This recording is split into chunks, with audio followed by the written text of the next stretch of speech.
राधे राधे दोस्तों, आज हम शिव पुराण का पाठ शुरू करते हैं। शुरू करने से पहले मेरी आप सबसे विनती है कि मेरे चैनल को सब्सक्राइब, लाइक और शेयर करना ना भूलें, ताकि हम आपके लिए अच्छी अच्छी कथाएं और पुराणे ला सकें। ओम नमः शिवाय। चलो आइए शुरू करते हैं। राधे राधे दोस्तों, आपका फिर से स्वागत है मेरे YouTube चैनल राधे श्याम में। आज हम आपको शिव जी की अष्टमूर्तियों का तथा अर्धनागेश्वर रूप का सविस्तार वर्णन करते हैं। चलो आइए सुनाते हैं आपको। प्रिय संत कुमार जी, अब तुम शिव जी के अनुपम अर्धनागेश्वर रूप का वर्णन सुनो। महाप्रयाग वह रूप ब्रह्मा की कामनाओं को पूर्ण करने वाला, सृष्टि के आदि में सब सृष्टि करता ब्रह्मा द्वारा रची हुई सारी प्रजाएं विस्तार को नहीं प्राप्त हुई। तब ब्रह्मा उस दुख से दुखी हो चिंताकुल हो गए। उस समय यो आकाशवाणी हुई, ब्राह्मण अब मैथुनी सृष्टि की रचना करो। उस व्योम वाणी को सुनकर ब्रह्मा ने मैथुनी सृष्टि उत्पन्न करने का विचार किया, परंतु इससे पहले नारियों का कुल ईशान से प्रकट ही नहीं हुआ था। इसलिए पदयोनि ब्रह्मा मैथुनी सृष्टि रचना में समर्थ न हो सके। तब वे योग विचार कर कि शंभु की कृपा के बिना मैथुनी प्रजा उत्पन्न नहीं हो सकती, तब करने को उद्यम हुए। उस समय ब्रह्मा पराशक्ति शिवा सहित परमेश्वर शिवा का प्रेम पूर्वक हृदय में ध्यान करके घोर तप करने लगे। तदंतर तशोड़ अनुष्ठान में लगे हुए ब्रह्मा के उस तीव्र तप से थोड़े ही समय में शिवजी प्रसन्न हो गए। तब वे कष्टहारी शंकर पूर्ण सच्चिदानंद की कामना मूर्ति में प्रविष्ट होकर अर्धनारी नर के रूप में ब्रह्मा के निकट प्रकट हो गए। उन देवाधिदेव शंकर को पराशक्ति शिवा के साथ आया हुआ देख ब्रह्मा ने दंड की भांति भूमि पर लेटकर उन्हें प्रणाम किया और फिर वे हाथ जोड़कर स्तुति करने लगे। तब विश्वकर्ता देवाधिदेव महादेव महेश्वर परम प्रसन्न होकर ब्रह्मा से मेघ की सी गंभीर वाणी में बोले। ईश्वर ने कहा, महाभाग वत्स मेरे प्यारे पुत्र पितामहा, मुझे तुम्हारा सारा मनोरथ पूर्णतया ज्ञात हो गया है। तुमने जो इस समय प्रजाओं की वृद्धि के लिए घोर तप किया है, तुम्हारे उस तप से मैं प्रसन्न हो गया हूँ और तुम्हें तुम्हारा अभीष्ट प्रदान करूंगा। यो स्वभाव से ही मधुर तथा परम उदार वचन कहकर शिवजी ने अपने शरीर के अर्धभाग से शिवा देवी को पृथक कर दिया।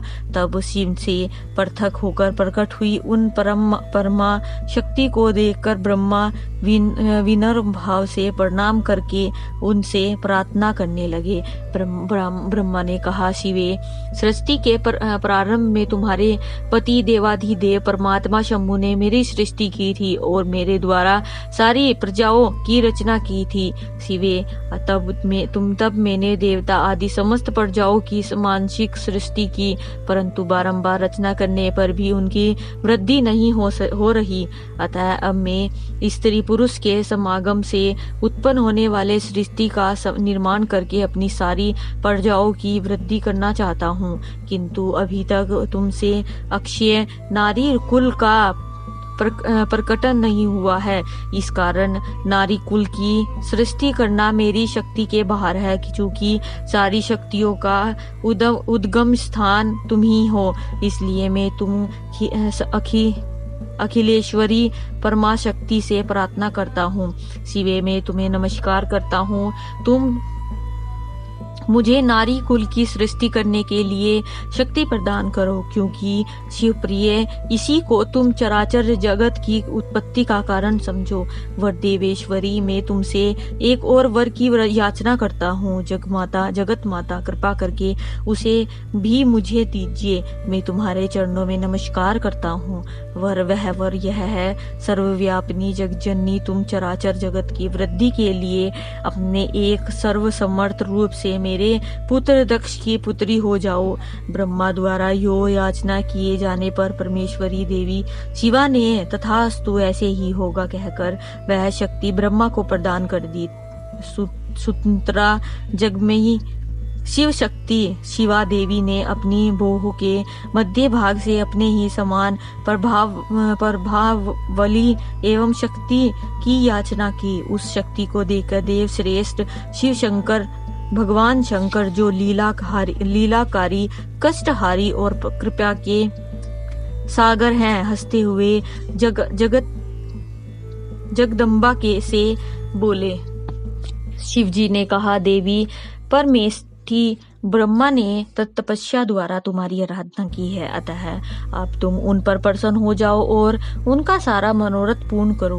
तब शिवा देवी ने परमेश्वर शिव की उस आज्ञा को सिर झुकाकर ग्रहण किया और ब्रह्मा के कथानुसार दक्ष की पुत्री होना स्वीकार कर लिया। मुने, इस प्रकार शिवा देवी ब्रह्मा को अनुपम शक्ति प्रदान करके शंभु के शरीर में प्रविष्ट हो गई।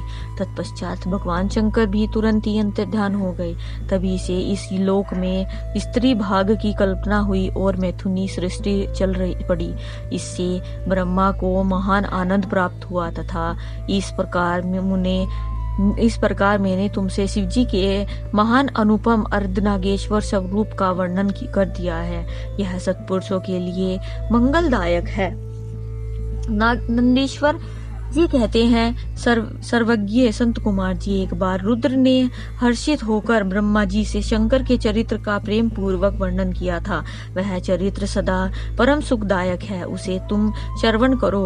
वह चरित्र इस प्रकार है। शिव जी ने कहा था, ब्राह्मण वराह कल्प के 7वें मनवत में पूर्ण लोकों को प्रकाशित करने वाले भगवान कल्पेश्वर जो तुम्हारे परपोत्र हैं, वे वशवत मुने के पुत्र होंगे।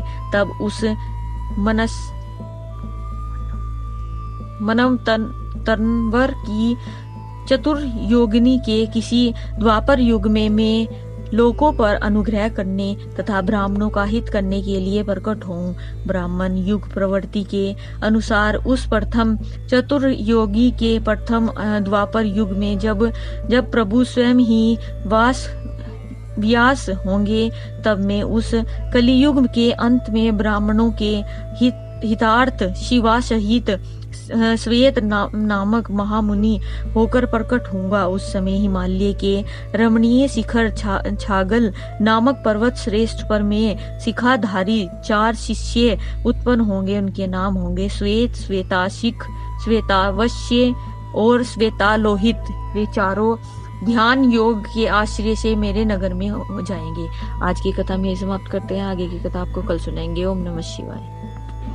अगर आपको मेरी वीडियो अच्छी लगी तो बेल आइकन दबाना ना भूलें ताकि आपको मेरे आने वाली वीडियोस का नोटिफिकेशन मिलता रहे। धन्यवाद। ओम नमः शिवाय।